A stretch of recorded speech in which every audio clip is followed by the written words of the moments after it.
Hey, Whoppers, welcome in, where tonight's topic is going to be done in two sections. The first section is on the breakdown of communism within the Soviet Union, and that's going to be a trajectory we start off on. And the second segment is going to deal with China and how China began to shift its its communist policies after Mao's death in 1976. But let's first start with the Soviet Union. Joseph Stalin's reign as the sort of menacing communist totalitarian leader who guided the Soviet Union after World War II, or during and after World War II, in the early years of the Cold War. His rule ended in the 1950s when Stalin died. And taking over from Stalin was a man named Nikita Khrushchev. And one of Khrushchev's first initiatives was to cool down the Cold War a bit, reduce tensions, improve relationships with the United States. And in that sense, the Soviet Union began to move away from sort of the reign of terror of Stalin. Now, don't get me wrong, we're still dealing with an oppressive society here, restricting civil liberties and civil rights, using the gulags as forced labor camps. But the Soviet Union sort of toned it down a little bit, for lack of a better phrase, under Khrushchev. And that continued in the 1950s and the 1960s.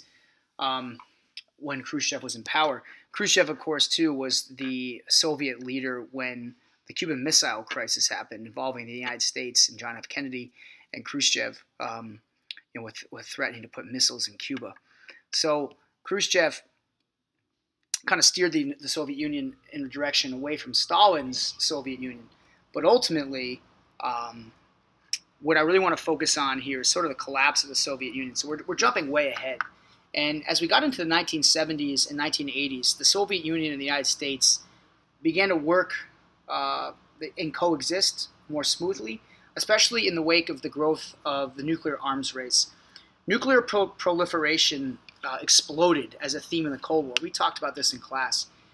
But by the 1970s, the Soviet Union and the United States had begun to sign arms reduction treaties, including two treaties known as SALT, Strategic Arms Limitation Treaty. Two of them were signed in the 1970s, reducing the number of nuclear warheads each military could produce. These are historic treaties in the Cold War. And this cooling off of the Cold War signified the theme of the Soviet Union in the 1970s. But what really was going to do away and weaken the power of the Soviet Union, I would really pinpoint this down to a couple reasons, and I'm just keeping this very simple and brief.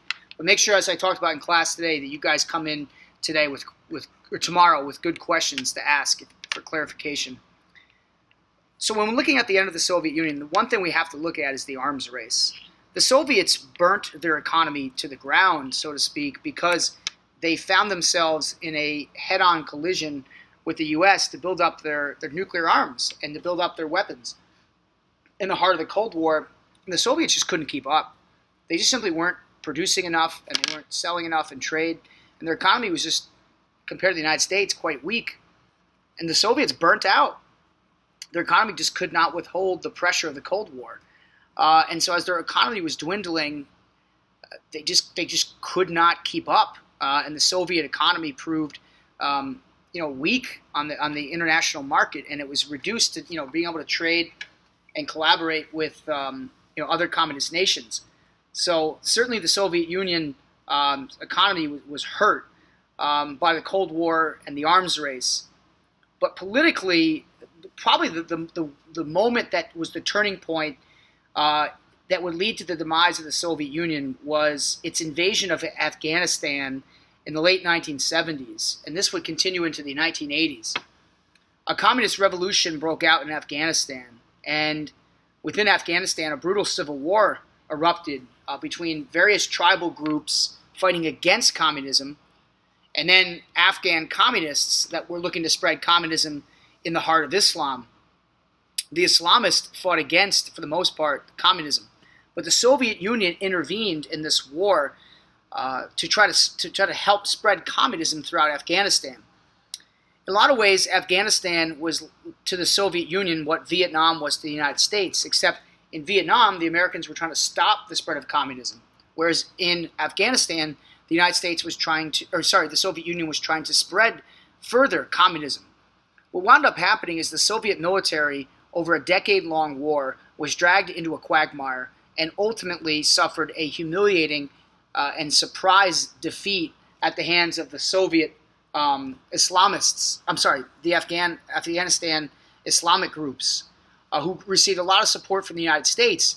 Keep in mind, this is during the Cold War, and so that theme of the Cold War continues here because the U.S. was fighting a proxy battle. In a sense, it was arming and supplying the Afghan Islamists in their fight against the Soviets and the Afghan communists. The Soviet Union never recovered from this event.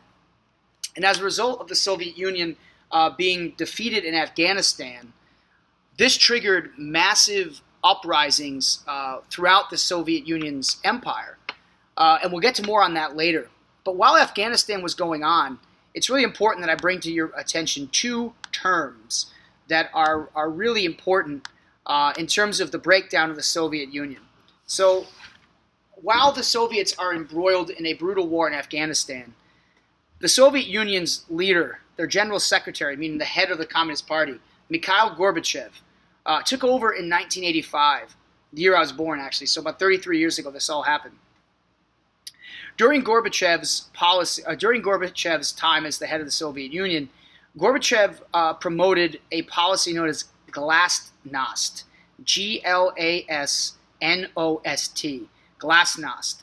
And glasnost was a cultural openness within the Soviet Union. This was a policy in which the Soviet Union was allowing for there to be a greater opening of information. More treaties were signed with the United States. But this effectively, when you translate glasnost, it kind of comes down to openness and transparency.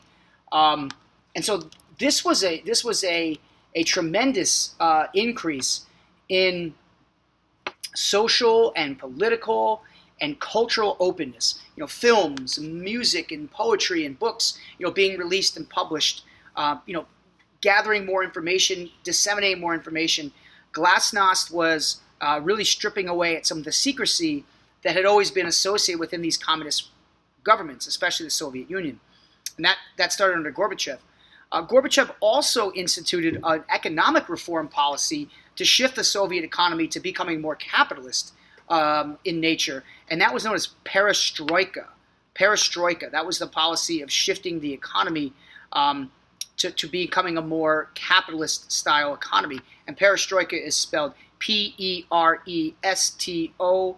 I'm sorry, P-E-R-E-S-T-R-O-I-K-A, perestroika. And this was, you know, sort of bringing about the end of central planning, bringing about a more capitalist economy. So these policies were changing while the Soviet Union's political power was eroding as a result of the Afghanistan war. And ultimately, this would bring about what is going to eventually become the end of the Soviet Union in 1991. But one of the keys to the political end of the Soviet Union was not only perestroika and glasnost, but in 1989, what a year of revolutions around the world. Dozens of revolutions occurred throughout communist nations around the globe. This was a year of revolution. You had revolutions in Germany, with East Germany and the tearing down of the Berlin Wall. You had the Velvet Revolution in Czechoslovakia, moving Czechoslovakia to becoming the Czech Republic. You had revolutions in Poland. You had revolutions all throughout the Eastern Bloc nations of the Soviet Union. And eventually, this is just really signifying that the Soviet Union's power, they are no longer the big bad wolf of Eastern Europe. Countries are breaking away. Countries are cutting their ties with the Soviet Union. And ultimately what this signified was in 1991, the Soviet Union broke from communism. They elected their first president, Boris Yeltsin, became the first president after the Soviet Union had collapsed. You know, and if we really, again, to simplify things and break it down, we're ultimately looking at the Soviet Union's demise coming down to an economic, you know, weakness, that the Soviets just couldn't keep up economically during the arms race and the Cold War. They burnt themselves to the ground. And ultimately, under Gorbachev, the policy of perestroika began, where the Soviets kind of moved away from the old school, centrally planned economies. And then, we look at the political weakness of the Soviet Union. The invasion of Afghanistan was a tremendous defeat for the Soviet Union, and that sort of weakened them in the eyes of other European communist nations who felt this was their time, and 1989 was the year of revolutions, and so the Soviet Union just wasn't the same powerful force of political nature that it once was. And like I said, by 1991, the Soviet Union is going to collapse. And all those countries that were a part of the Soviet Union, Russia, Latvia, Estonia, Azerbaijan, Turkmenistan, Uzbekistan, all these countries become independent. And that is sort of, in a modern day sense, a strange sort of form of decolonization. But some of the themes carry over: the constant turmoil, the power vacuums, the struggle for supremacy in these places. This collapse of the Soviet Union may have meant a form of democracy was coming to these countries, but it didn't mean there wasn't conflict that would ensue there. And Russia, of course, today we hear a lot about Russia and what's going on there with the election and whatnot. But Russia, has been on somewhat shaky ground at times since the collapse of the Soviet Union. But make no mistake, this was a defining moment of the early 1990s, and it ended a 70-year period of communism being a supreme superpower in Eastern Europe. And if we shift over to China now, China, we talk about today things like the Great Leap Forward, the Cultural Revolution, brutal periods of suppression, mass murder, starvation, death, centrally planned economies going awry.